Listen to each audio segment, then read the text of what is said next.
est-ce que c'est la meilleure œuvre Spider-Man qu'on ait eue depuis un moment? Certainement. En même temps, la concurrence est pas rude. Mais est-ce que c'est parfait? Certainement pas. Les Avengers ne peuvent pas vaincre Ultron. Pas seul. Oui, le professeur? Il n'y a pas de professeur ici. T'as de la poigne pour un tétard. Un œil à Malana. Alors, certes, il y a eu des scènes de panique, Banana. certains préjugés. Et on descend avec le lapin blanc au fond du gouffre. Eastwood. Clint Eastwood. Qu'est-ce que c'est que ce nom à la mort moelle-l'œil? Sa vie dans une école. Pourquoi vous obstinez-vous à ne pas comprendre mon action? Bienvenue dans ce nouvel épisode de LCDS. LCDS, c'est le format critique de lundi sorti. On analyse un film ou une série. Et pour ce faire, je suis comme d'habitude avec Al. Bonsoir Al. Bonsoir Ista, comment ça va? Ça va et toi? Ça va. J'ai remarqué que là, j'en ai peut-être un peu marre de parler de Spider-Man en ce moment. Pourquoi? Je crois que on a fait un podcast dessus sur le problème de Spider-Man au cinéma. On a parlé du Sonyverse toute l'année dernière. Ah.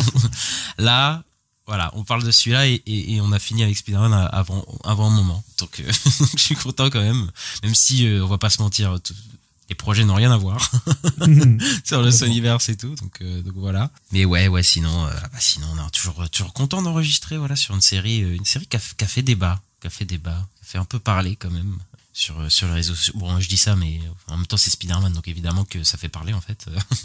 C'est peut-être le super-héros le plus voilà, populaire. Spider-Man, la série d'animation des années 90, qui, entendez bien, va avoir une suite. Je le dis, voilà, il va avoir une suite sur Disney+. Fais pas de fake news comme ça, sur le coup. C'est pas une fake news. J'ai des infos. De Kevin Feige. Voilà, c'est la version française Kevin Feige. Non, mais je pense sincèrement qu'ils vont le faire. Mais j'ai vu des extraits de la série là, il y a quelques jours. Et en vrai, je crois pas que c'est si bien que ça. En fait, c'est les années 90. Ouais. En fait, j'ai vu des extraits et des stories là. Et en fait, je pense que peut-être on a un truc un peu nostalgique dessus parce que j'ai vu, déjà, bon, faut le dire, voilà, parce que là, je m'étais retapé Batman The Animated Series et peut-être je suis un peu biaisé, même Superman The Animated Series, tout ça. Le doublage français, c'est catastrophique. C'est vraiment horrible, tu vois, comparé à Richard Darbois et tout, quoi. Oui, il est très drôle, voilà, mais tu vois, t'arrives pas à prendre le truc au sérieux, c'est juste que ça me fait rire de voir le caïd et tout, tu vois, qui dit des conneries, tu vois. Voilà, il parle comme ça. Il parle de manière horrible. Et ouais, même les storylines et les trucs, et même les comportements de certains persos, je crois que c'est un peu nawak, hein. Je crois que c'est un peu n'importe quoi cette série, pour le coup. Mais je me la suis parfaite, voilà, pour le coup. Mais je me dis, est-ce qu'on n'a pas été aveuglé par notre enfance sur cette série et ce magnifique générique qu'il y avait? Générique trop bien et tout. Bah après, ça reprenait quand même ça adapte des arcs de comics. Donc c'est intéressant quand même à regarder, mais oui, c'est pas une série incroyable. Et après, moi, toutes ces séries, j'ai aussi du mal dans le sens où c'est des séries pour la télé, donc c'est fait pour que quand tu te poses devant ta télé, t'aies pas besoin d'avoir vu les épisodes d'avant pour comprendre. Donc mais c'est format épisodique. Ouais, c'est du format épisodique, à part des fois t'as des épisodes en 2-3 parties, mais Batman c'était pareil d'ailleurs. Tout ça, et c'est plus trop dans les normes actuelles, mais voilà, ça c'est ce truc là, moi j'ai toujours eu un peu de mal, ouais. Mais moi, cette série-là, en plus, j'ai vu plein de mèmes. Tu sais, il y a plein de mèmes sur Twitter de moments genre bizarres. Oui. Où MJ, elle se jette dans le vide et l'autre, il le rattrape à la Spider-Man, il fait, ah putain, elle dit, en fait, tu m'aimes vraiment parce que tu m'as rattrapé. Enfin, des trucs bizarres comme ça, tu te dis, mais qu'est-ce que tu racontes? Enfin, qu'est-ce que c'est que ce truc? Il y a le moment où il gueule, là, oui. Avec Venom, il fait, il gueule super fort. Des moments hyper goofy, là, ouais. Pour le coup. Mais je pense pas que c'était de la même qualité que Batman ou quoi, Mais bon, non, générique Batman incroyable. Au-dessus. Ouais, générique trop bien. Trop bien. Mais après, il y a beaucoup de gens de ma génération qui ont connu Spider-Man avec ça. Ah bah ouais, hein, moi j'ai encore les cassettes Spider-Man de la série animée, quoi. Et ouais, bah là on va parler de Spider-Man, d'une nouvelle série d'animation. On a eu la série d'animation l'année dernière, X-Men 97, qu'on a beaucoup aimé, nous. Voilà, pour le coup, qui faisait la suite de la série animée d'X-Men des années 90, et c'était vraiment plutôt une réussite, cette série X-Men 97, surtout que voilà, ils sortaient du côté enfantin, voilà, ils allaient chercher un autre public aussi, ils faisaient quelque chose d'assez prenant. On se retrouve avec Your Friendly Neighborhood Spider-Man, ou votre fidèle serviteur Spider-Man, et qu'est-ce que tu peux nous dire, Ista, sur cette série? Oui, alors votre fidèle serviteur Spider-Man, c'est une série d'animation américaine créée par Jeff Trammell. Il a notamment travaillé sur une série qui s'appelle Craig de la Crique. Une série d'animation, ouais.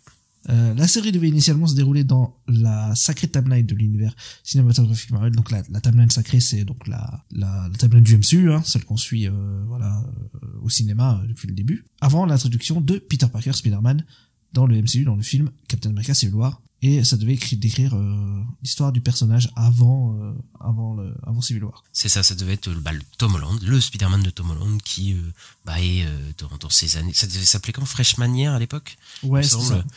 C'est ça, et ça devait parler de la première année au lycée, en gros, de Spider-Man, et des méchants qu'il affronte et des galères qu'il a. Sauf que les gens étaient en mode, mais en voyant les films, mais en fait, il va faire quoi? Puisqu'en fait, il avait pas l'air d'avoir fait grand-chose avant Civil War, donc on sera en mode, qu'est-ce qu'il aurait fait? Mais c'est vrai que ça a été prévu comme ça à la base, et ça se sent sur certains aspects, on reviendra plus tard. Mais ouais, je pense que c'était quand même la bonne direction de pas refaire un truc dans la timeline et tout du MCU et de créer d'autres choses, quoi, et de s'émanciper de la timeline du MCU, même du MCU en général. Je pense que c'était la bonne chose à faire. Clairement. Même s'ils n'éloignent pas de fou non plus, et on en parlera. Donc Marvel Studios a décidé de ne pas raconter l'histoire d'origine dans les films MCU, car il pensait que le public la connaîtrait déjà en raison des films Spider-Man réalisés par Sam Raimi et Mark Webb. C'est vrai que se taper encore une origin story de Spider-Man, enfin la même en tout cas origin story de Spider-Man, alors que c'est vrai que c'était très critiqué dans The Amazing Spider-Man 1, le fait que ça fasse la même chose que le Spider-Man de Sam Raimi en fait. Qu'ils disent pas la phrase pour pas que ce soit trop copié-collé et tout. Ouais. Oui, mais c'est la même chose au final. Enfin, c'est la même mort, c'est la même morale, c'est la même. Enfin, c'est pas à cause de lui entre gros guillemets. Voilà, donc tu sais, c'est la même chose quoi. Donc bon. Les gens s'étaient posé la question à l'époque, pourquoi refaire la même chose dans Amazing Spider-Man? Pourquoi avoir rebooté si c'est pour faire la même chose, quoi? Les gens étaient en mode. Donc l'équipe créative a trouvé que travailler dans la chronologie sacrée était trop restrictif concernant les personnages et les éléments de bande dessinée qui pouvaient être inclus. Ils ont donc décidé de déplacer la série vers une chronologie alternative, profitant du concept du multivers du MCU. L'animation est réalisée par Polygon Pictures, qui ont travaillé notamment sur Ghost in the Shell 2 Innocence, sur Agin, et sur Star Wars The Clone Wars, et Wang Film Productions, qui ont travaillé sur Star Wars Resistance, sur Star Wars Rebelle et Star Wars The Clone Wars. Ils ont travaillé, Wang Film surtout production, j'ai vu, mais sur une chier de films et de séries, c'est une dinguerie, quoi, le nombre de trucs sur lesquels ils ont travaillé. Voilà, c'est une boîte qui se fait engager par d'autres grosses boîtes pour faire le travail, quoi, d'animation, et ils ont travaillé sur tellement de trucs sur 20-30 ans, c'est un truc de fou, quoi. On avait vu les trailers, tu te souviens de Your Friendly Neighborhood Spider-Man, peut-être avant d'entrer dans la critique, peut-être. T'étais dans quel état d'esprit avant de voir la série? Est-ce que tu l'attendais vraiment ou pas du tout? Si, moi j'attendais, moi j'étais curieux parce que c'est Spider-Man, on savait que ils allaient tenter quelque chose et tout, donc moi j'étais curieux, hein. Toujours curieux pour Spider-Man. Ouais. Moi j'étais un peu, je savais pas en fait à quoi m'attendre, et c'est vrai que les premiers trailers ils ont un peu refroidi les gens, je pense, parce que l'animation est assez particulière. Il y a même des extraits qui sont sortis qui rendaient pas du tout hommage à la série. Niveau marketing, je sais pas ce qu'ils ont foutu. Surtout qu'il y a l'acteur principal du coup de la série qui a balancé. Ouais, j'avais peur que la série soit trop woke ou quoi, mais en fait, ça va. En fait, que tu regardes la série, tu te dis, mais en fait, de quoi il parlait, ce mec-là. Enfin, je ne sais pas du tout de ce qu'il voulait dire par là. Après, les producteurs et les créatifs de la série l'ont corrigé, ils ont dit, non, c'est pas exactement ce qu'il veut dire. Enfin, le début, le lancement, c'était en mode, c'était pas le meilleur lancement en termes de marketing, je trouve. Voilà, ils sont un peu, c'est pas, c'était un peu hasardeux. Le budget, on n'a pas le budget du tout de la série. Voilà, c'est assez dur de le trouver. Après, on est quand même chez Disney, Marvel, même si je pense que ça n'a pas coûté le prix d'un film Marvel à 200 patates ou à un prix d'Arcane. Je pense que ils ont quand même les moyens d'engager des studios et d'avoir de l'argent et tout pour faire, pour animer la série. Et voilà, on va démarrer la critique, Ista. On y va. C'est parti. Oh la vache, il est incroyable ce costume! Si les criminels s'en prennent à vous, vous savez qui appeler? Votre fidèle serviteur Spider-Man! C'est moi ton voisin préféré. Dans une réalité alternative, Norman Osborn devient le mentor de Peter Parker. Le jeune homme, qui peine à s'intégrer au lycée, fait ses premiers pas dans le costume de Spider-Man avec l'aide du scientifique à la tête d'Oscorp. Hudson Thames dans le rôle de Spider-Man, Coleman Domingo en Norman Osborn, Eugene Bird, Grace Song, Kari Walgren, Zeno Robinson et plein d'autres acteurs dans la série. Ista, comment s'est passé ton visionnage chaque semaine, voilà, qu'est-ce que tu peux nous donner ton ressenti sur la série rapidement, sommairement, avant d'entrer dans les détails? Moi, j'ai beaucoup aimé. J'étais content d'avoir des épisodes. Ce qui était bien, c'est qu'on avait 2-3 épisodes par semaine, donc sur le coup, ça fait peut-être qu'un épisode par semaine, ça m'aurait peut-être un peu saoulé. Là, c'était bien, c'est parce que ça avançait bien, quoi. Donc c'était sur un mois, donc c'était cool. Mais ouais, j'ai beaucoup aimé. Pour moi, c'est pas loin du coup de cœur. Je sais pas, peut-être il manque un truc pour que, tu vois, je mets X-Men 97 au-dessus, tu vois, quand même. Et moi, je trouve que la série, elle est vraiment chouette, premier degré, quoi. J'ai beaucoup accroché, et je trouve que, sa force, c'est notamment, c'est l'écriture, quoi. C'est tout ce qui tourne autour de Peter, c'est l'écriture des personnages, et même Peter, un peu, voilà, vers la fin, je trouve qu'il devient attachant et tout. J'ai pas mal aimé, moi, comment elle était agencée, la série. L'animation, je sais qu'elle a fait débat. Mais je sais pas, moi je trouve que, alors je sais pas, tu me diras toi, mais moi j'ai l'impression qu'elle s'améliore au fil des épisodes. Je trouve que au début c'est un peu en 24 FPS, enfin en 10 FPS quoi, et puis ça devient vraiment fluide à la fin. Alors je me dis que peut-être c'est, je me donne une raison intradigétique, on va dire, je sais plus comment on dit, mais en mode au début c'est le Spider-Man débutant, puis à la fin voilà, il embrasse complètement son rôle de Spider-Man et il devient super fluide et tout. Mais mais la DA, moi j'aime bien la DA Steve Ditko, en mode les vieux comics des années 60. Et j'ai remarqué aussi, parce que j'ai écouté la BO, que j'aime bien la musique de cette série aussi, qu'elle m'a un peu marqué en vrai. J'ai bien aimé comment ils ont traité les méchants. Bah, enfin, de toute façon, comme j'ai dit, la plus grosse force de la série, c'est l'écriture pour moi des personnages. Alors, à mon tour, est-ce que c'est la meilleure œuvre Spider-Man qu'on ait eue depuis un moment? Certainement. En même temps, la concurrence est pas rude. Est-ce que c'est parfait? Certainement pas. Voilà, moi je suis beaucoup moins client que toi, Ista, même si je trouve que la série a des qualités et qu'en fait elle réussit pas mal de points que les Spider-Man de Tom Holland, en tout cas le Spider-Man de Tom Holland n'a pas réussi à faire, ça c'est indéniable. Maintenant, je trouve qu'il y a quand même pas mal de limites au niveau de l'animation et même au niveau de l'histoire. J'ai un gros problème en fait avec la série. En fait, je trouve que la saison 1 passe un peu trop son temps à teaser la suite plutôt qu'à se concentrer sur sa propre saison et sa propre histoire. Mais c'est vrai qu'il y a quand même des personnages assez intéressants et moi j'aime beaucoup quand une adaptation de comics, surtout un truc aussi connu et qui a été fait énormément de fois comme Spider-Man, réinvente un petit peu son lore, ses personnages, et là c'est ce qu'ils ont fait et c'est plutôt bien fait. Nous on avait bien aimé Batman de Cape Crusader par exemple, et ce que The Cape Crusader faisait, c'est-à-dire que voilà, on était dans une autre timeline, c'était des années 30 ou 40, je sais plus, enfin bref, on n'était pas dans un moment contemporain, les méchants c'était pas exactement les mêmes, enfin voilà, c'était autre chose, et ça c'est ça que j'aime bien dans ce genre de réinterprétation, et ça marche plutôt bien. Mais oui, j'ai quand même pas mal de limites. J'ai apprécié quand même mon visionnage parce que j'ai quand même bien aimé avoir plus d'un épisode par semaine, et c'est vrai qu'un épisode par semaine ça aurait été assez compliqué. Tu vois, par exemple X-Men 97 que je trouve infiniment mieux que cette série là, mais c'est vrai que le mode 1 par semaine, des fois t'étais un peu sur ta faim, t'avais envie de plus quoi, quand même à la fin quoi, et là c'est vrai qu'on avait 2 voire 3 épisodes par semaine, peut-être 3 c'est peut-être un peu trop, mais bon, vaut mieux trop que pas assez. Après X-Men sur la fin il donnait des épisodes de 40 minutes, donc bon, ça allait quoi. Oui, non mais ça allait, je veux dire, c'était bien mieux rythme, mais c'est vrai que des fois tu finissais X-Men 97, t'avais envie d'avoir un deuxième épisode quoi, parce que surtout au début je trouve de la saison, mais oui.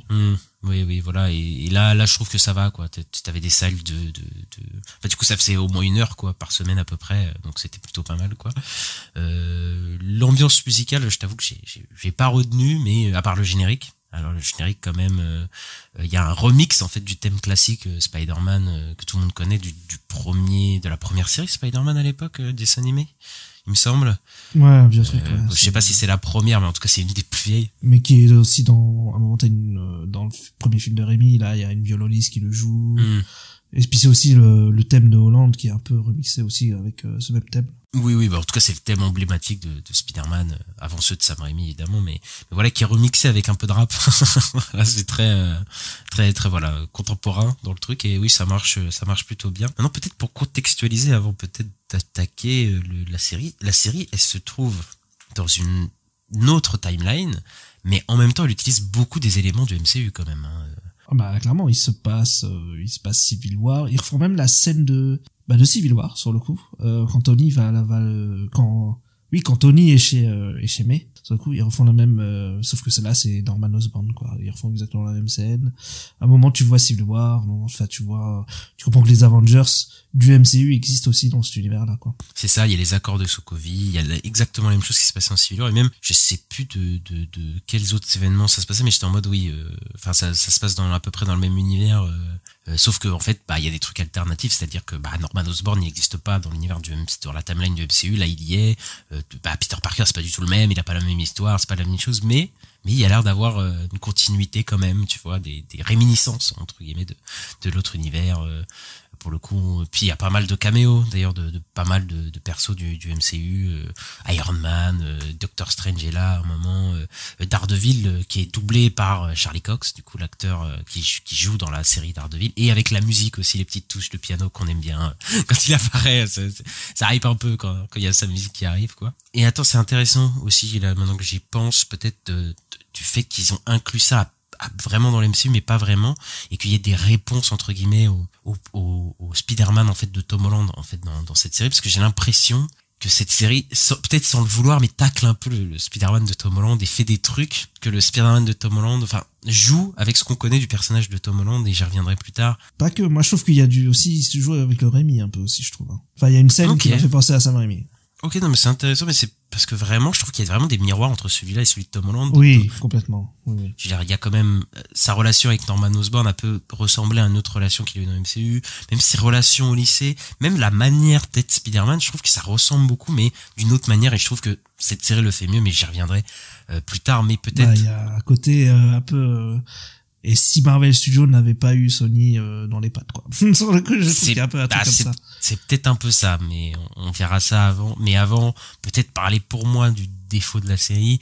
Mais bon, voilà, faut en parler. Le côté visuel, l'animation. Alors, avant peut-être de parler d'animation, le style visuel, tu l'as dit, ça rappelle beaucoup les comics. Il me semble que c'est les Silver Age, des années 60. C'est les vieux trucs, les premiers, quoi. Steve Ditko, ceux du créateur de Spider-Man en fait. Ouais, je viens de vérifier, il est bien né dans les années 60, donc oui, la Silver Age. Parce que sinon t'as l'âge de bronze, mais c'est souvent les trucs d'ici. Ouais, je vois. Ouais. Enfin, l'âge d'or, pardon. Parce que d'ici c'est beaucoup plus vieux. Enfin, les super-héros d'ici sont, pour la majorité, sont beaucoup plus vieux que ceux de Marvel. Mais il me semble que Spider-Man, il est né vraiment dans la Silver Age, années 60.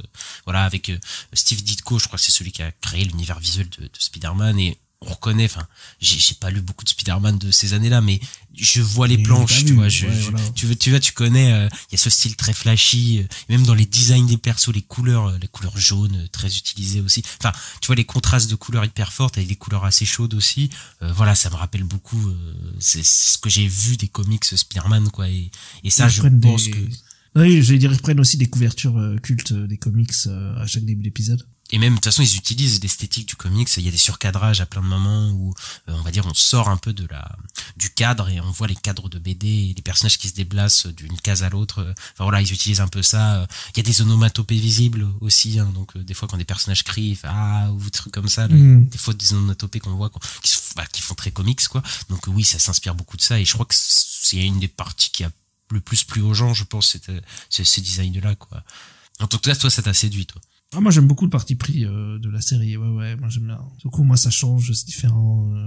Ouais, c'est vrai qu'on n'a pas trop vu ça. En vrai, même en dessin animé, je crois pas qu'il y ait vraiment ce style-là qui était adapté. Non, et puis j'ai revu les extraits de la dernière série, là, qui s'appelle Marvel Spider-Man de 2017. Donc, celle qui est arrivée après Ultimate Spider-Man. Et je trouve que c'est très mal animé, enfin c'est ultra plat, ça bouge pas, c'est moche. Alors je crois savoir de quoi tu parles, oui. Mais si on pense à la même chose, je crois que oui, elle était pas très belle cette série. Ouais.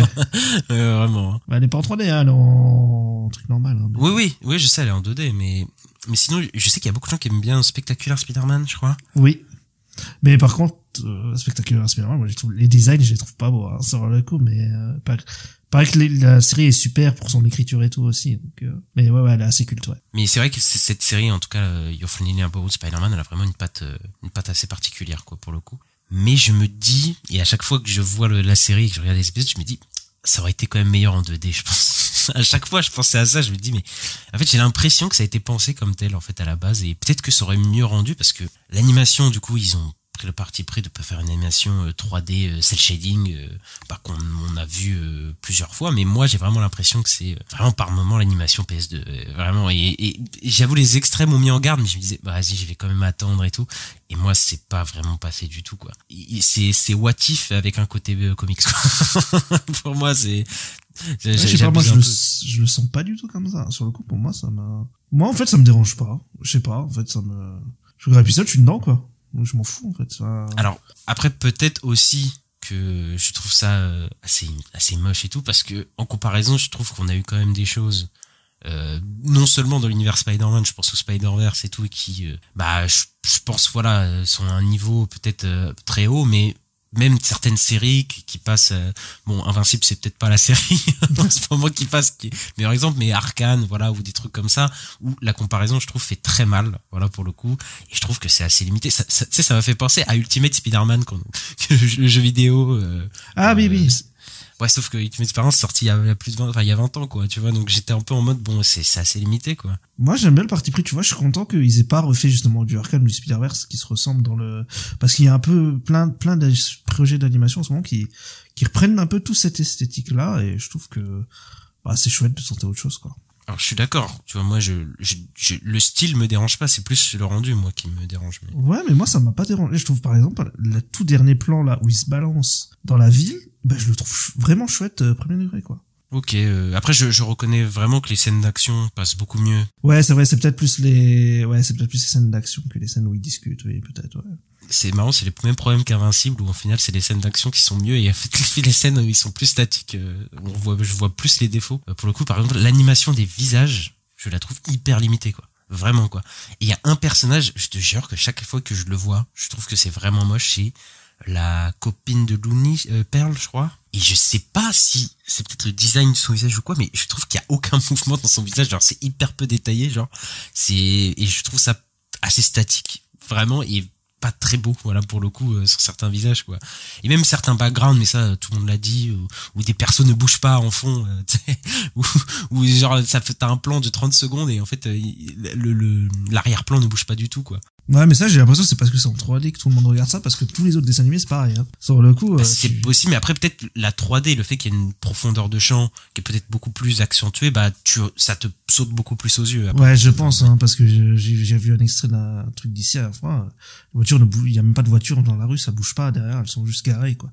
Tu vois, donc, Après, peut-être c'est le 3D, hein. Peut-être la 3D nécessite plus de mouvement. Après, je sais pas, je m'y connais peut-être pas assez.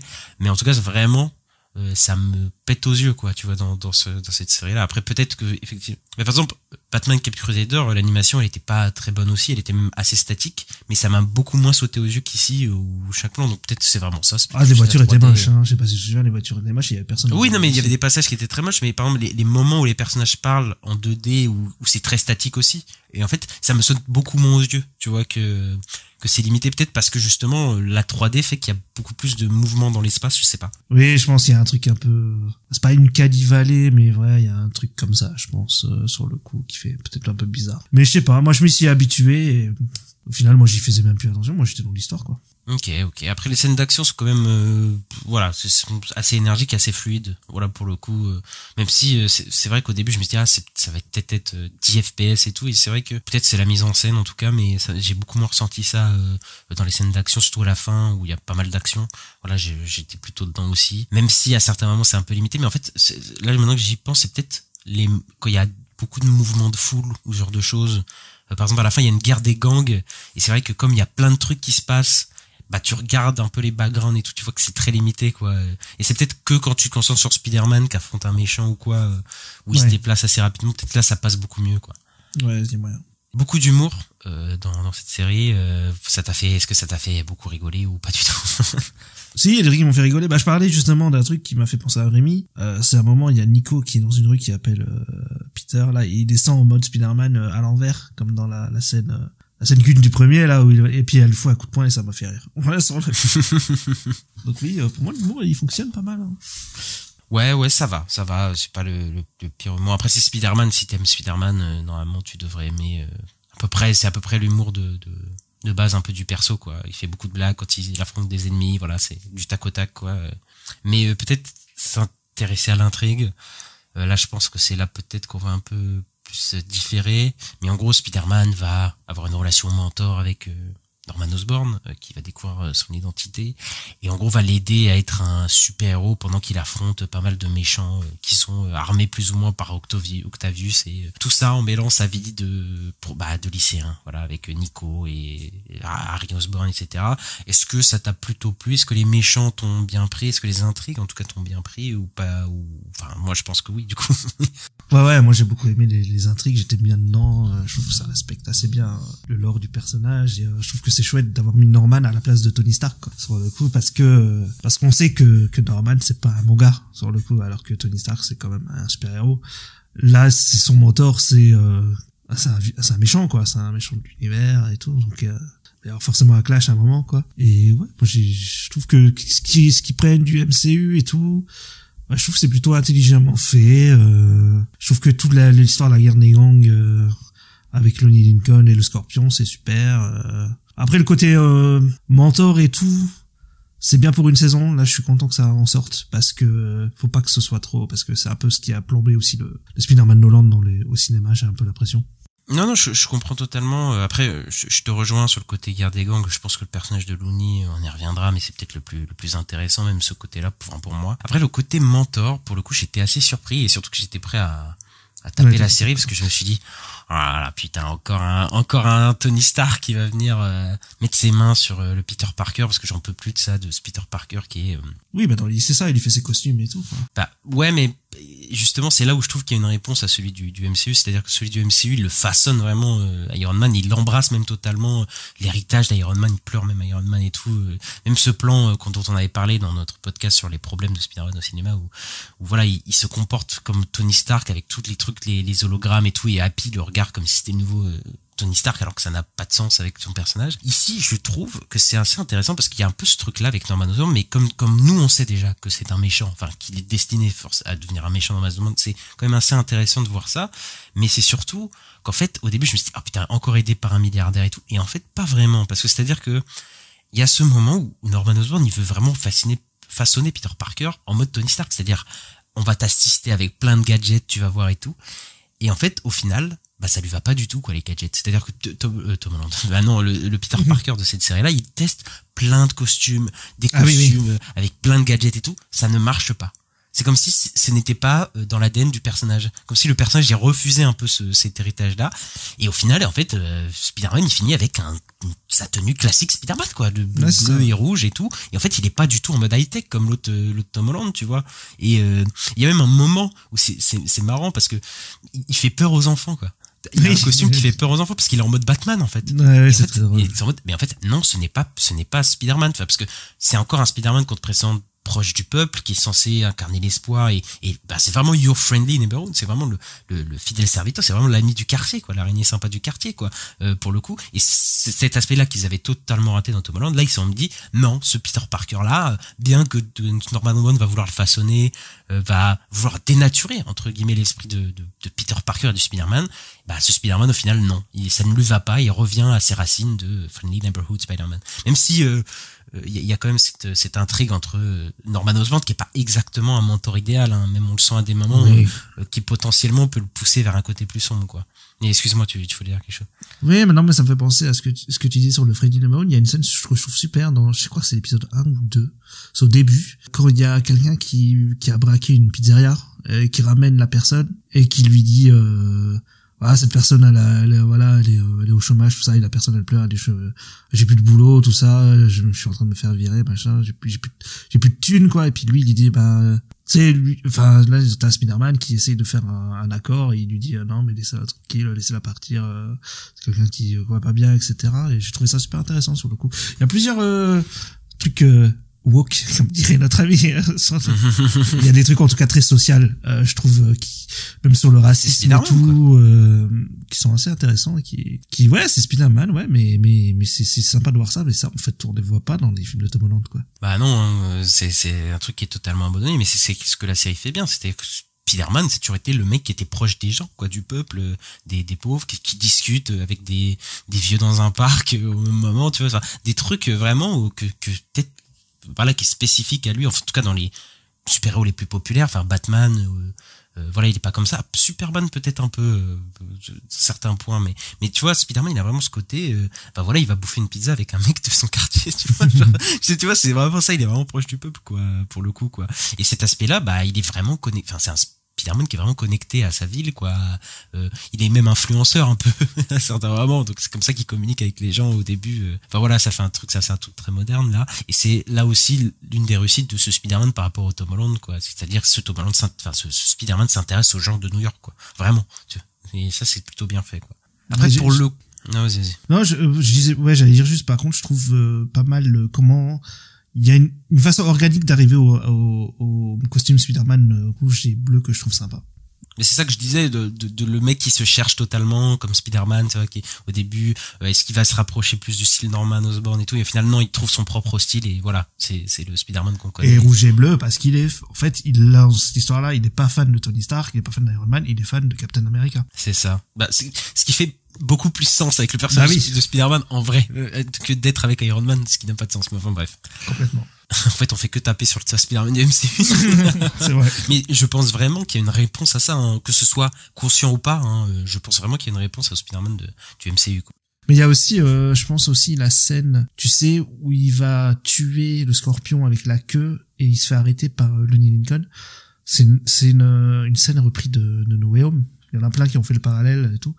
Donc ouais, il y a un peu, ça reprend des trucs du MCU, clairement. Après, c'est surtout que oui, Spider-Man dans sa relation avec Norman Osborn retient aussi que une partie un peu plus sombre parce que en fait Spider-Man c'est aussi beaucoup ça, c'est quelqu'un d'assez puissant mais qui retient ses coups, quoi, pour le coup, quoi. Et c'est vrai que Norman Osborn, il lui dit un moment un truc assez révélateur de son personnage. On croit qu'il va dire la fameuse phrase de l'oncle Ben où il dit un gros pouvoir implique, et il dit pas de grande responsabilité, mais il dit du grand respect, quoi. Et là c'est tu vois, là c'est là que tu vois que Norman Osborn, qui est un personnage assez nuancé, parce que c'est pas un méchant dans la série, hein, c'est pas un vilain, en tout cas pas, on pense qu'il va le devenir à un moment, voilà, il y a des trucs qui sont utilisés, mais il est pas traité comme un mentor vraiment méchant, mais on sent quand même il est vraiment égocentré, quoi, ce personnage. C'est-à-dire que, et c'est là tout le twist de la phrase iconique, je trouve, elle prend beaucoup son sens et elle influe beaucoup sur Peter Parker, quoi. Ouais, moi j'ai beaucoup aimé, hein, quand il dit ça, il dit, ouais, sur le coup, ça change tout, quoi. C'est juste une phrase, mais ça change tout sur le coup, sur son parcours et tout, et ouais, sur le coup, il a failli partir en couille à cause de Norman, quoi. Par contre, un truc que peut-être j'aime pas trop dans le personnage de Peter Parker, c'est que la série, elle a été à la base, elle devait, comme on l'avait dit, être un préquel au Spider-Man du MCU, et ça se sent beaucoup trop, et j'en ai un peu marre vraiment de l'acting Tom Holland du Spider-Man. Ouais. C'est-à-dire la personnalité et la manière dont il est joué, ce Peter Parker, dans la manière dont Hudson Thames là le joue, c'est vraiment comme Tom Holland, quoi. C'est-à-dire que et j'en peux plus de voir ces Spider-Man là, quoi. Et en fait, j'ai l'impression de le voir tout le temps maintenant, genre comme si c'était le Spider-Man de base, quoi. C'est-à-dire déjà encore un Peter Parker au lycée. Moi, tu sais que j'en ai marre, j'en ai pas claque. Je commence à en avoir marre. Ouais, mais il y a un côté aussi un peu street qui me fait penser que des fois je me demande s'ils auraient pas préféré avoir Miles Morales que Peter Parker, quoi.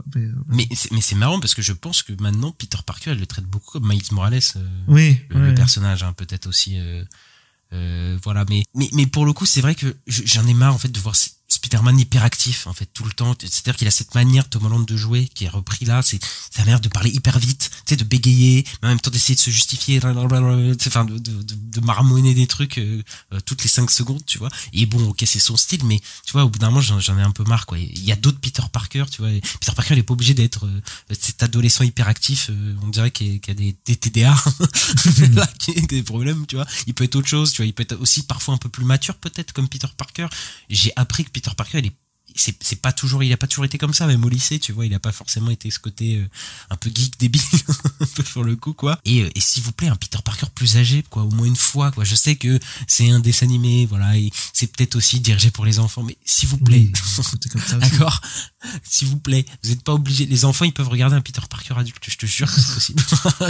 Ça va pas c'est Spider-Man, tu vois, vous pouvez faire ce que vous voulez, donc s'il vous plaît, arrêtez de le foutre au lycée, quoi. Ouais, mais là comme ça, en plus c'est un truc qui se passe dans une timeline dérivée parallèle à celle du MCU, et qu'en plus il se passe les mêmes choses, il se passe Civil War et tout. Donc bon, c'est logique qu'ils prennent aussi un Spider-Man de l'âge de Tom Holland de l'époque, quoi, sur le coup. Bah en fait c'est là le problème aussi, c'est que ça reprend l'héritage de ce que devait être la série à la base, c'est-à-dire préquel, quoi, et ils ont gardé un peu ce truc là, quoi, ce socle là, et bon, moi j'en peux plus de voir ça, quoi. Enfin, après je trouve que c'est un peu un truc personnel, quoi, c'est...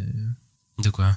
Bah, que tu peux plus voir ce Spider-Man là en pâture, sur le coup, c'est... Ah oui, mais j'en peux plus, quoi. C'est-à-dire que le personnage, mais c'est marrant parce que c'est peut-être aussi pour ça que je le rapproche de celui du MCU, et je trouve qu'il y a des vrais parallèles, c'est-à-dire qu'il est vraiment ressemblant, quoi, c'est-à-dire dans la manière d'être et tout, quoi.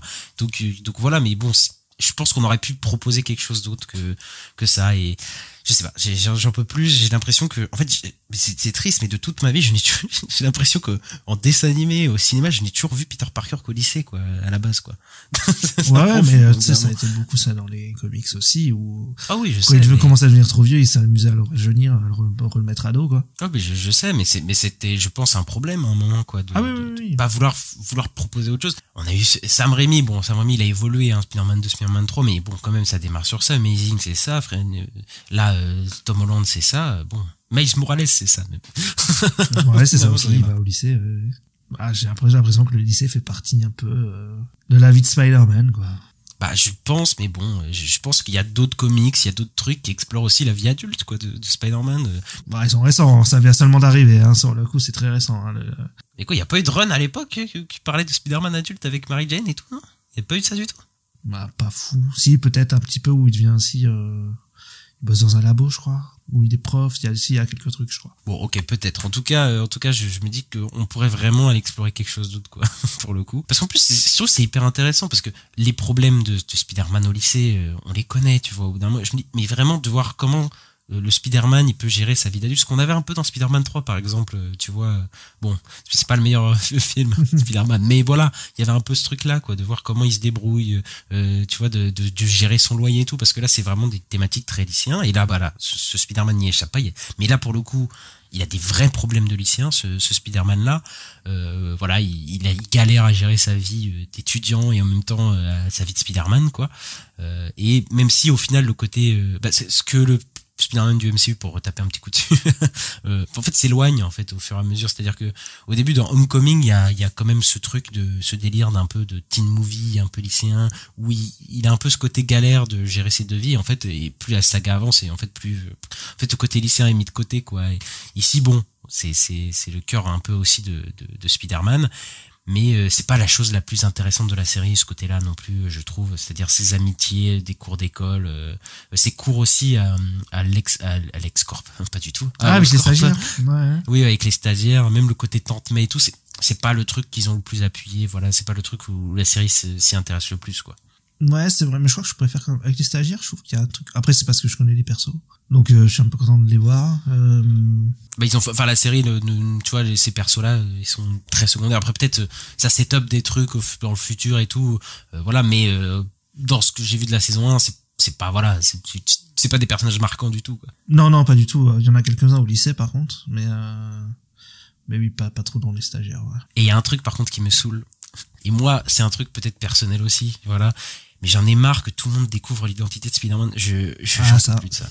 Parce que je suis en mode, mais c'est quand même un truc que je vois plus de super-héros qui doit garder dans son identité secrète, quand même. C'est un truc que, bon, ok, peut-être c'était exploité beaucoup à un certain moment, mais j'ai l'impression que c'est plus du tout exploité du tout dans les films maintenant, quoi. Ce côté double identité, tu sais, le mec doit pas se faire griller et tout, j'ai l'impression que ça, à chaque fois, c'est pété vite, quoi. Ce truc-là, ça explose vite. Et ici, on a Norman Osborn qui découvre que c'est lui, Harry Osborn, sa copine, comment elle s'appelle, Nico, voilà, qui découvre en fait qu'elle est Peter Parker. Et là, je me dis, il manque très peu de personnages là qui doivent découvrir qui est Peter Parker. Et je suis en mode, bon, c'est un peu dommage, quoi, parce que moi j'aime vraiment ce truc-là de devoir cacher un peu son identité et tout. Enfin bref, c'est peut-être un peu perso, mais je trouve que ça aussi c'est un truc qui est un des poncifs qui est surutilisé dans les trucs Spider-Man, quoi. C'est, oh bah t'es Peter Parker, bah je vais t'aider, et on est les Spider-Friends, quoi. Après, moi ça me dérange dans le sens où je trouve que on l'a vu et revu les histoires de ouais, il peut pas dire alors qu'il s'est passé un gros truc, il peut pas en parler parce que il doit accrocher son identité, etc. Enfin, moi, c'est plus ça qui me saoule, bizarrement. Mais t'as pas l'impression que maintenant c'est l'inverse total, justement, et que tout le monde sait, quoi, tout le temps qui est Spider-Man? Après, pour l'instant, il dit publiquement, les gens ne le savent pas. Il y a 2-3 personnes qui le savent. Non, mais publiquement, je veux dire, dans son entourage, en tout cas, dans ceux qui importent, tu vois. Ouais, je sais pas, ça me dérange pas. Même dans la MCU, tout le monde sait que c'est Spider-Man, quoi. Là, puis maintenant. Bah, puis non, c'est vrai, maintenant, ils ont accepté, donc il va pouvoir révéler qu'il est Spider-Man à tout le monde. Ça serait intéressant. Après, Nico Minoru, c'est un perso qui va avoir qui a des pouvoirs aussi. Il nous le tease, mais on comprend pas trop ce cas-là. Ouais. C'est une super héroïne et tout aussi, donc bon, je me dis, ça me dérange pas qu'elle connaisse l'identité de Peter Parker, quoi, enfin de Spider-Man. Après, pour peut-être revenir sur ce qui est intéressant, peut-être sur le personnage de Spider-Man, c'est quand même sa relation, on l'a dit, avec Norman. Mais aussi, moi, j'ai peut-être, je sais pas, c'est un problème, en tout cas, mais c'est une autre tech sur la série, c'est que Looney est vraiment peut-être le personnage le plus intéressant de cette série Spider-Man, quoi, pour le coup, quoi. C'est-à-dire le côté garde des gangs et même Looney, c'est vraiment le truc qui a surpris tout le monde dans la série. Enfin, même la série, comme elle a été teasée et tout, je m'attendais pas à ce qu'il ait une part aussi importante, ce personnage-là, quoi. Ah ouais, bah, ça ne meilleur perso de la série, moi, je suis d'accord. En plus, je trouve qu'ils font des parallèles pendant toute la saison entre les deux persos, entre Peter et Looney Cole. Même sur le montage, par exemple, il y a un moment où Peter serre la main à Norman et t'as Looney Lincoln qui serre la main au chef des gangs, là, Big Donovan, il s'appelle, je crois. Sur le coup, il y a plein de montages faits en parallèle et vraiment, en fait, c'est les deux persos qui évoluent pendant toute la série qui ont une vraie évolution. Et moi, je pense, je suis même en train de me dire, est-ce que c'est pas la série qui se finira, genre en saison finale, sur le combat entre les deux, quoi. Oui, parce que Looney, faut le dire aussi dans les comics, il est censé devenir Tombstone, un des chefs de cartel entre guillemets, un peu à l'instar du Caïd, voilà, qui est un peu contre Spider-Man, quoi. Et il a la peau toute dure, c'est ça, je crois, c'est ça. Ouais, Tombstone, c'est ça. Je crois qu'on a des prémices de ça, parce que à la fin de la série, Looney développe un peu des pouvoirs et on sent qu'il va devenir Tombstone, quoi. À la toute fin, il a même, je sais pas si t'as vu, mais il casse une brique et il a les mains qui deviennent blanches, qui commencent à devenir blanches. Mais c'est ça qui commence à devenir blanche. Donc voilà, ça va devenir quelque chose d'autre. Mais c'est vrai qu'il y a ce côté reflet de Spider-Man que j'ai aussi vu. Mais c'est un peu intéressant parce qu'ils se ressemblent beaucoup, en fait, au final, les deux personnages. C'est-à-dire qu'ils veulent bien faire les choses, sauf que lui, malheureusement, il n'a pas eu la chance qu'a eu Peter Parker et il va malheureusement être emmené dans un gang malgré lui.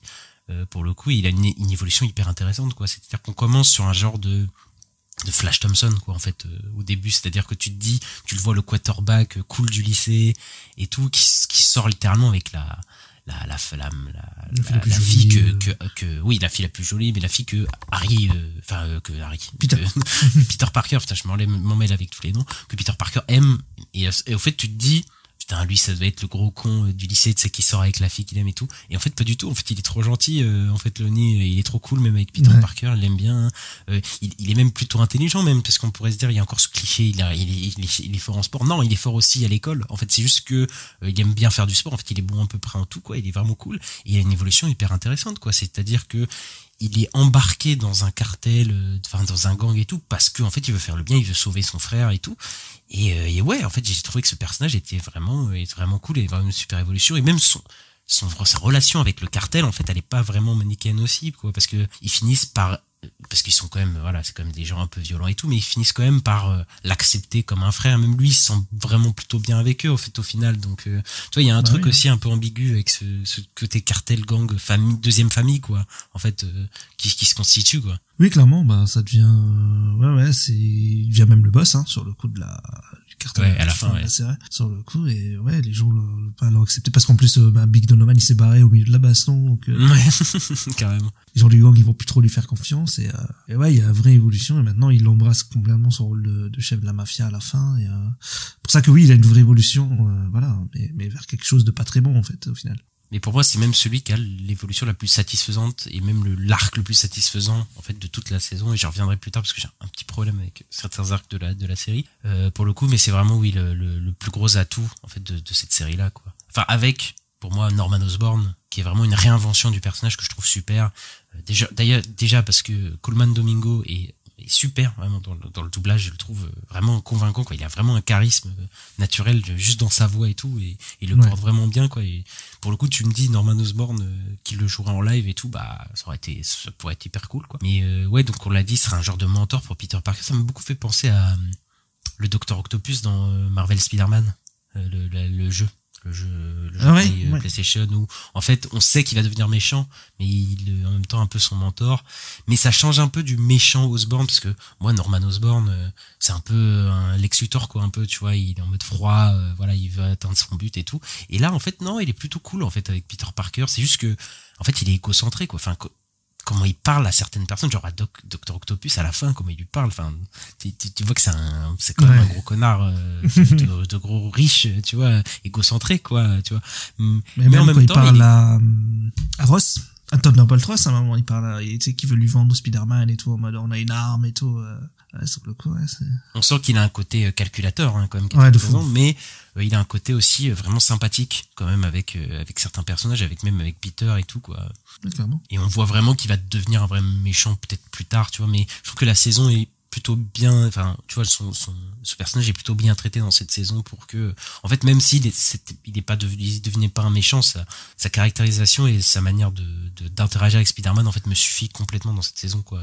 Il y avait pas besoin de devenir le Green Goblin, tu vois, dans cette saison ou quoi ça. Même si j'ai cru que peut-être ça allait arriver parce que on voit le planeur sur le coup. Ouais, bah après il laisse des petites teasings, tu vois. Après j'ai un doute avec ce qui se passe à la fin de la série. Est-ce qu'ils vont faire un truc chelou, mais on verra. Bah, on en parlera à la fin. Par contre, les autres personnages sont un peu moins emballés par eux. C'est-à-dire que tous ces camarades de classe de l'X-Corp, j'allais dire encore, de Oscorp, c'est dur avec toutes ces corporations de super-héros là. Ouais, les stagiaires, et en fait, j'ai rien à dire vraiment sur eux, et même Pearl par exemple, bah je trouve que c'est son amoureuse et tout, elle est plutôt sympa, mais j'ai rien à dire dessus.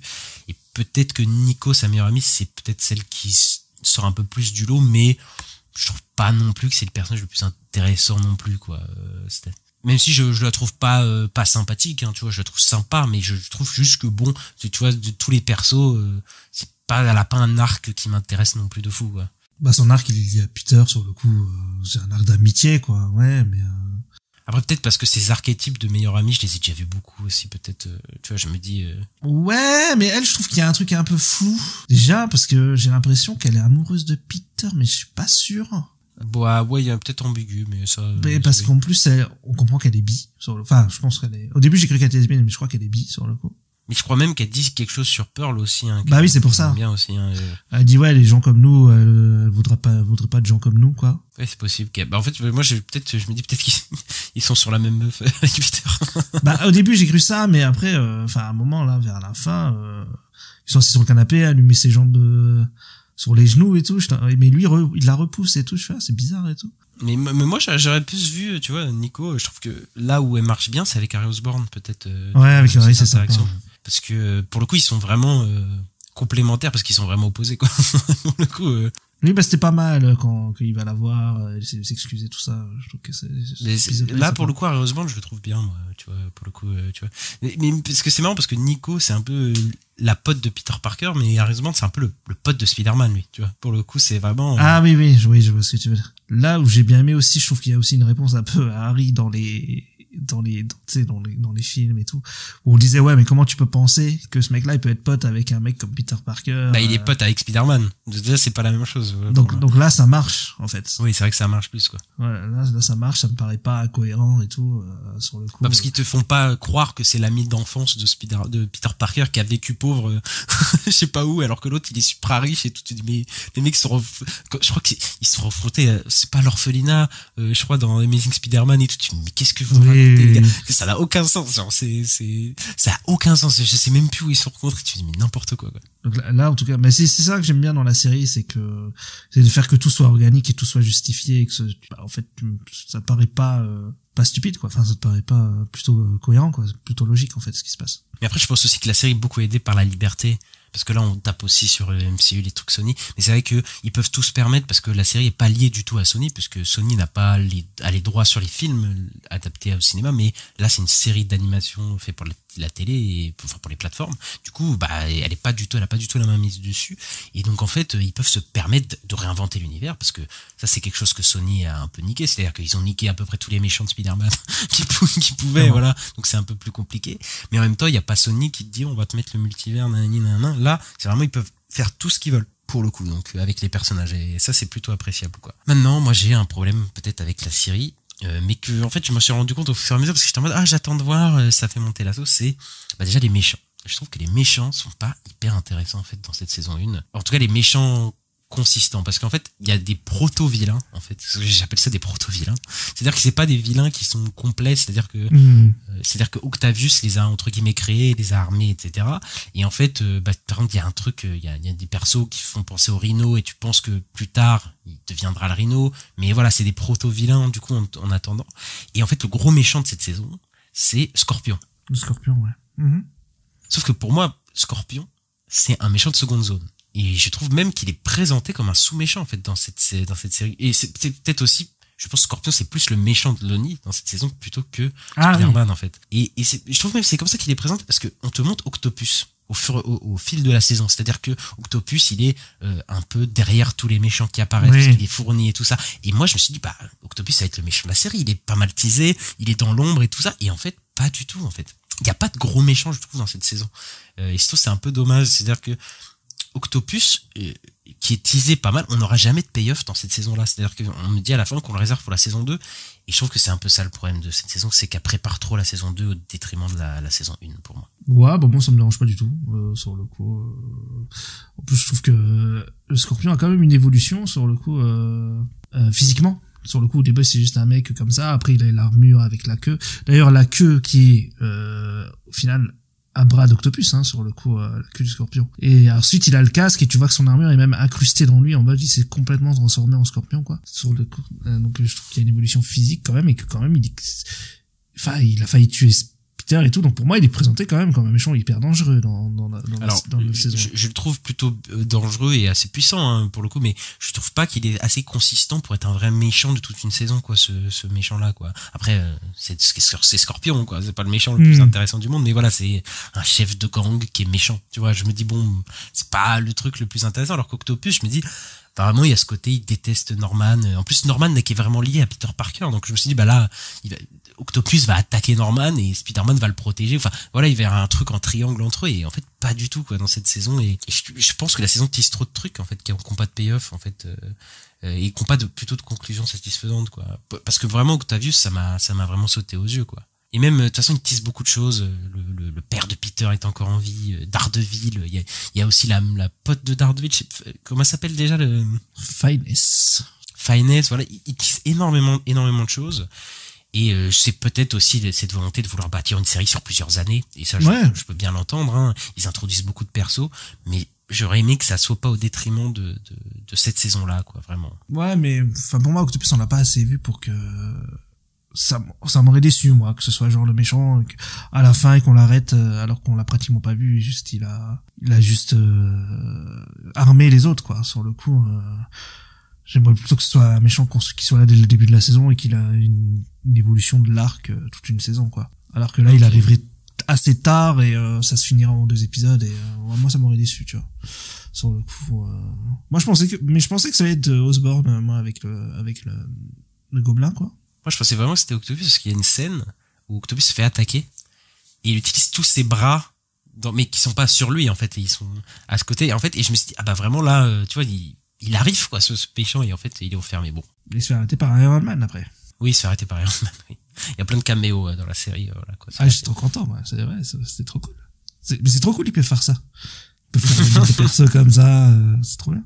Mais peut-être ce problème-là, moi, ça m'a vraiment sauté aux yeux, peut-être à la fin, parce que je sais que beaucoup de gens aimaient le climax, la conclusion de saison, mais peut-être, moi, ça m'a pas satisfait, parce que du coup, j'ai vraiment pas l'impression que c'était une fin de saison, c'est-à-dire que ce soit pour Octavius, mais aussi pour Norman Osborn, en fait, pour Peter Parker et tout. En fait, le climax, comme je t'avais dit en privé, enfin, quand on se parlait, mais ça concerne pas du tout les personnages de l'histoire principale. C'est-à-dire que t'as Venom qui est mixé avec Kraven, donc super truc, c'est d'ailleurs. Enfin, je crois que c'est un Kraven. C'est pas vraiment. Non, pas du tout. C'est juste c'est écrit Alien Symbiote dans le générique. Ok, mais parce que on est d'accord, il a la fourrure de oui, Kraven, mais je sais pas pourquoi ils ont fait ça, mais c'est juste un symbiote, c'est tout. Ouais. Et Doctor Strange, et c'est 2 persos qu'on a vus 5 minutes au tout début de la saison qui se fight, tu vois. Et en fait, c'est pas du tout en raccord avec les autres personnages, tu vois. Et c'est pour ça que je dis, c'est extrêmement étrange de finir la série là-dessus, quoi. C'est en raccord avec Peter, quand même. Bah oui, mais même les méchants, enfin, tu vois, Venom, c'est pas comme s'il avait un rapport spécifique avec les persos, tu vois, et même Doctor Strange, bon, bah il le connaît pas vraiment, tu vois. C'est quand même Norman qui utilise Spider-Man pour faire son portail, là. Ah, je suis d'accord, mais sauf que Norman, il ouvre le portail, il se casse. Tu vois, et après, je me tape du combat avec Venom, et pour moi, je trouvais ça un peu anticlimatique, quoi. Ok. Non, je sais pas, moi ça m'a pas dérangé, j'étais, ouais, ok, ça donne une bonne baston à la fin. En plus, il y a Strange qui revient, moi j'aime bien Strange, je suis content. Mais je pense savoir pourquoi ils font ça, tu vois. Moi, pour moi, ça a pas été préparé du tout comme ça, mais pour le coup, je pense qu'ils font ça pour qu'en fait, Strange crée le portail et en fait, ça revienne au début, quoi, et ça fasse une boucle temporelle, en bah fait, oui, c'est dans le sens où en fait, l'araignée, en fait, que Norman en tout cas extrait du sang de Peter Parker pour recréer des araignées, bah en fait enfin il y a une boucle en fait du fait que en fait l'araignée qui l'a piqué au début c'est l'araignée même qui du son propre futur, enfin bref, d'ailleurs ça donne un paradoxe pour elle dans le mode c'est quoi, c'est l'œuf ou la poule le premier, quoi.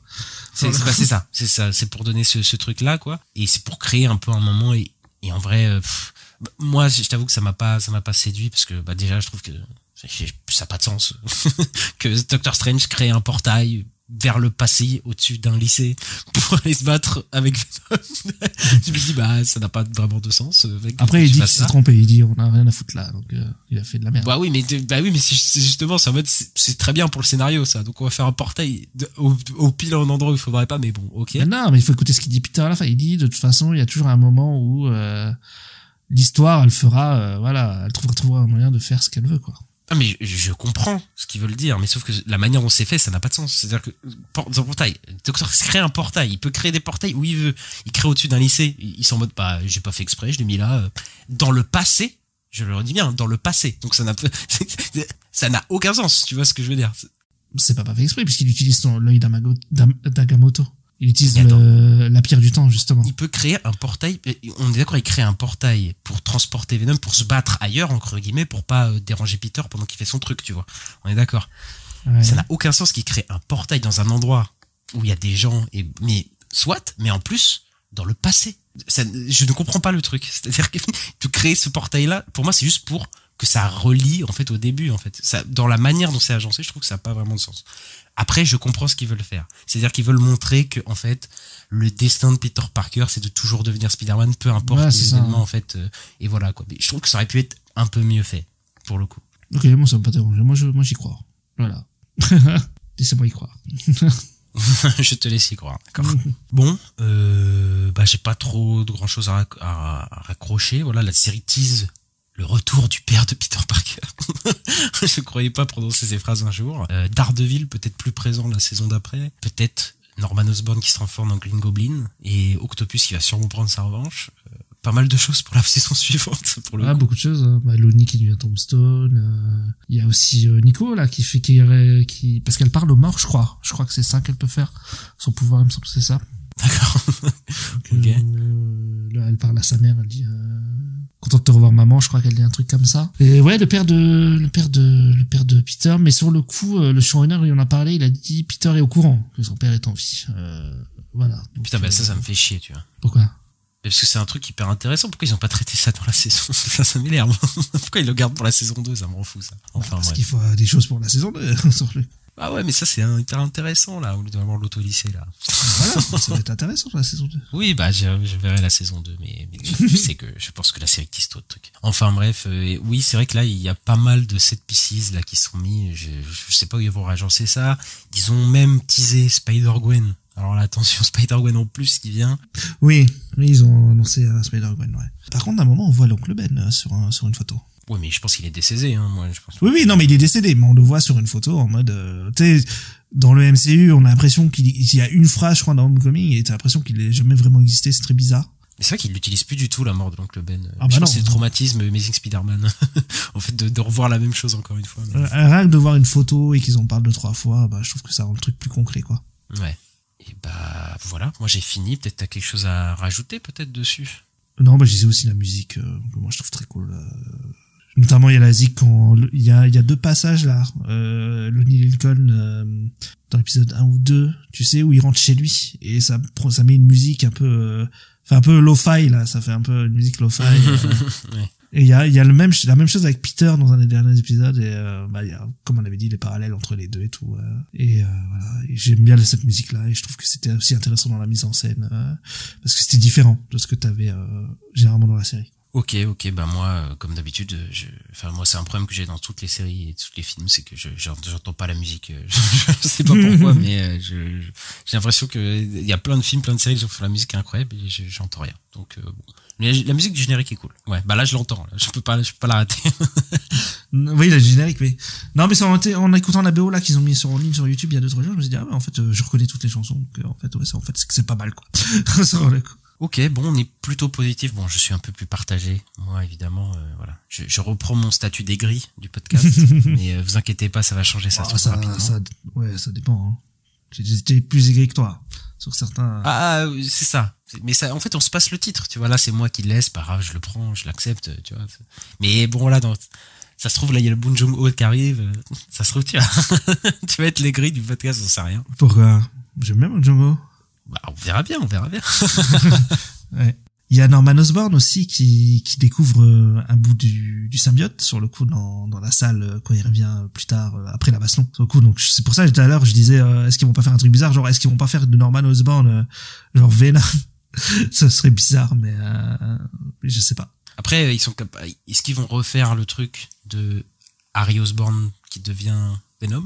Tu vois, je me dis peut-être aussi. Donc après ils ont plein de possibilités parce que est-ce qu'ils vont rajouter Eddie Brock encore? Ouais, je sais pas. Ouais, je sais pas. Hein. De toute façon, c'est qu'il y a Gwen, mais il y aura sûrement d'autres nouveaux personnages aussi. Hein. Donc c'est possible. Hein. Oh mon Dieu, Gwen qui est avec le symbiote. Voilà, c'est mon pari. Non, mais déjà, comme elle sera en Spider-Gwen, est-ce qu'elle vient d'un multivers ou pas? Je sais pas ce qu'ils vont faire sur le coup. Bon bah voilà, c'est fini pour ce podcast fort sympathique. On espère que vous avez aimé. N'hésitez pas à mettre le petit pouce en l'air ou les 5 étoiles sur votre plateforme d'écoute. Voilà, c'est super sympa pour le référencement. Ça aide beaucoup, mais en même temps, voilà, on voit si vous avez pas mal aimé cet épisode. N'hésitez pas aussi à vous abonner sur votre plateforme d'écoute. Donc on est disponible sur toutes les plateformes d'écoute possibles et inimaginables, à savoir Deezer, Acast, Apple Podcast, Spotify, j'en sais rien, Google Podcast, on est partout. Et à nous suivre sur les réseaux sociaux, bien sûr, @la nuit des sorties, donc sur Twitter, sur Instagram, sur Blue Sky, sur TikTok, sur YouTube. Et voilà, on se retrouve très bientôt pour parler des news, Ista. Ouais, ça marche. À bientôt.